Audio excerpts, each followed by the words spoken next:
तो दोस्तों अपने राजस्थान में सेशन 2025-26 के लिए कॉलेज लेवल की विभिन्न प्रकार की स्कॉलरशिप के लिए आवेदन फॉर्म भरे जा रहे हैं और विभाग के द्वारा एक बार फिर से इन स्कॉलरशिप की डेट है वो भी बढ़ाई गई है। यदि आपने अभी तक स्कूटी योजना या फिर मुख्यमंत्री स्कॉलरशिप योजना या फिर विद्या संबल योजना और भी बहुत प्रकार की स्कॉलरशिप हैं जिनके बारे में हम आगे बात करेंगे। यदि आपने फॉर्म नहीं भरा है तो भर दीजिएगा। आइए मैं आपको बताता हूं अब इसकी डेट क्या होगी और आपको ये फॉर्म है वो कैसे भरना है। नमस्कार साथियों, मैं हूं आपका अपना साथी राजगौर जी। तो दोस्तों आपको पता है कि अपने राजस्थान में कई तरह की जो स्कॉलरशिप है वो विद्यार्थियों के लिए चलती है। इनमें कुछ स्कूली लेवल की होती है और कुछ कॉलेज लेवल की हो रही।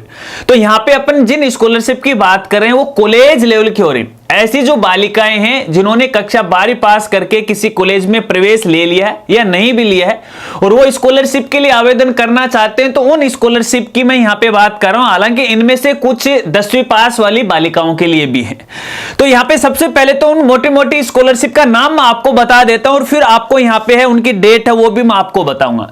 ये सारी की सारी जो स्कॉलरशिप है वो कॉलेज आयुक्तालय जयपुर के द्वारा प्रमाणित की जाती है या उनके द्वारा दी जाती है। वैसे तो सारी जो योजनाएं वो राजस्थान सरकार की होती है, लेकिन एक एक डिपार्टमेंट होता है, तो ये कॉलेज आयुक्तालय का डिपार्टमेंट है। ठीक है, तो इनमें एक तो देखिएगा मुख्यमंत्री उच्च शिक्षा छात्रवृत्ति योजना कॉलेज लेवल के लिए।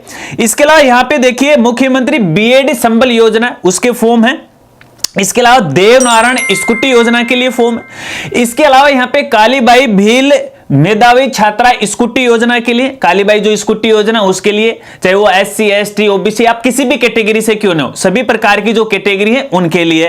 ठीक है, इसके अलावा यहाँ पे देखिए बालिका दूरस्थ शिक्षा योजना, यानी ऐसी कोई बालिका है जो ओपन यूनिवर्सिटी से यहाँ पे है कोई कोर्स कर रही है, जैसे कोटा यूनिवर्सिटी से कर रही है या फिर इग्नू यूनिवर्सिटी दिल्ली से कर रही है, तो उनकी स्कॉलरशिप भी है यहाँ पे।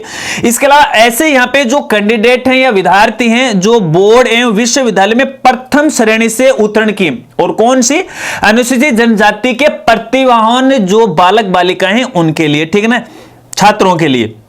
इसके अलावा जनजाति छात्रों की उच्च शिक्षा हेतु आर्थिक सहायता योजना, यह भी एक स्कॉलरशिप है।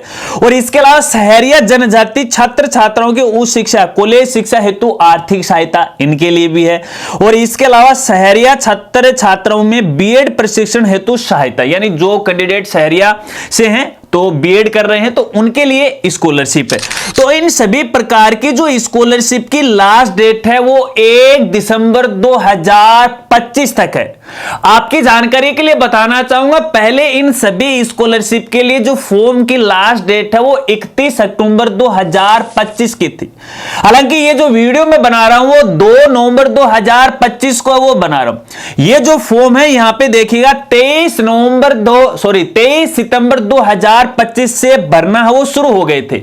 लास्ट डेट थी 31 अक्टूबर, अब डेट बढ़ा दी गई है 1 दिसंबर 2025 तक, यानी तकरीबन आपके पास है 1 महीने का और समय है। और आपकी जानकारी के लिए मैं ये भी बताना चाहूंगा ये आपके लिए अंतिम मौका होगा।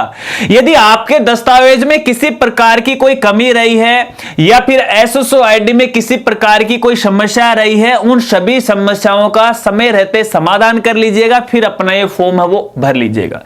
अब आपको बताता हूं ये फॉर्म कैसे भरे जाएंगे। देखिए दोस्तों ये सारे के सारे जो फॉर्म है कैंडिडेट है अपनी खुद के SSO ID से खुद ही भर सकता है। कहीं दूसरी जगह जाने की आवश्यकता नहीं है, ना ई मित्र पर जाने की आवश्यकता है, ना कंप्यूटर सेंटर पर जाने की आवश्यकता है। यदि मोबाइल चलाने का आपको थोड़ा बहुत अनुभव है तो आप अपनी SSO ID से फॉर्म है वो भर सकते हैं। अपनी SSO ID में एक एप्लीकेशन आपको स्कॉलरशिप की देखने को मिलेगी। इस स्कॉलरशिप वाली एप्लीकेशन पे क्लिक करके है आगे जो भी जानकारी आपसे मांगी जा रही है सबको सही सही फिलअप वो कर देना, आप फॉर्म भर देना। और वैसे भी आपको बताना चाहूंगा, देखिए इन सभी प्रकार की जो स्कॉलरशिप के जो फॉर्म, हालांकि सबकी प्रोसेस एक जैसी है।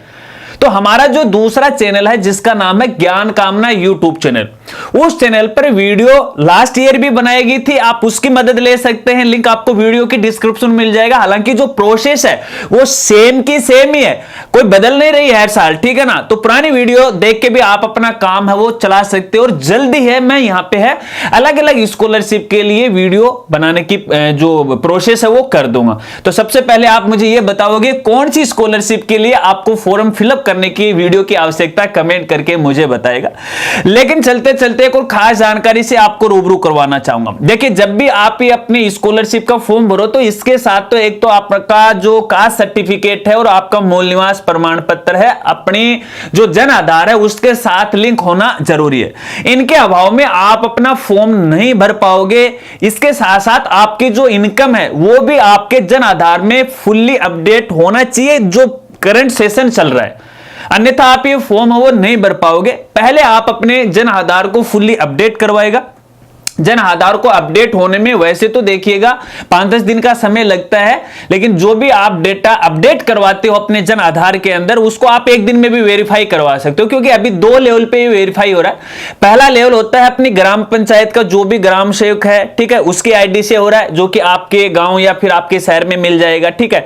तो उनसे संपर्क करके वेरीफाई करवा लीजिएगा। दूसरा आपका ब्लॉक लेवल है, पंचायत समिति लेवल पे, तो वहां से संपर्क करके आप एक दिन में भी इसका काम है कंप्लीट है वो करवा सकते हैं।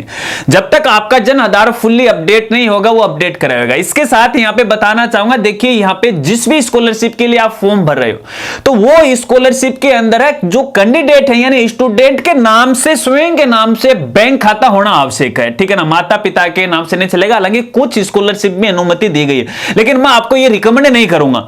ये केवल खुद कैंडिडेट है अपने नाम से अपने खाता है जन आधार के साथ लिंक कीजिएगा। इसके साथ साथ यहां पे खास जानकारी आपको देना चाहूंगा, देखिए जन आधार के अंदर अपना देखिए जो प्रधानमंत्री जन धन योजना के अंतर्गत जो भी खाते खुले थे वो मान्य नहीं होंगे। अगर वो खुलवाए हैं, लिंक है, तो उसे हटा दीजिएगा, अपना फुल्ली बैंक अकाउंट खुलवा लीजिएगा। जन आधार वाले को बंद करवा दीजिएगा, सॉरी जो जन धन योजना थी ना उसके अंदर उसको आप बंद करवा दीजिएगा, अन्यथा आपके सामने समस्या आएगी। इसके अलावा इन स्कॉलरशिप को लेकर यदि आपके सामने किसी प्रकार की कोई समस्या आ रही है तो बेझिझक आप मेरे साथ शेयर कीजिएगा, क्योंकि जब तक आप शेयर नहीं करोगे मुझे मालूम नहीं चलेगा, और मुझे मालूम नहीं चलेगा तो आपकी समस्या समाधान के लिए वीडियो में कैसे लेकर आऊंगा। अगर वीडियो जानकारी आपको अच्छी लगी तो वीडियो को लाइक कीजिएगा, अपने दोस्तों के साथ जरूर शेयर कीजिएगा। तो मिलते हैं फ्रेंड्स अगली एक नई वीडियो के साथ, नई अपडेट के साथ, तब तक के लिए जय हिंद, जय भारत।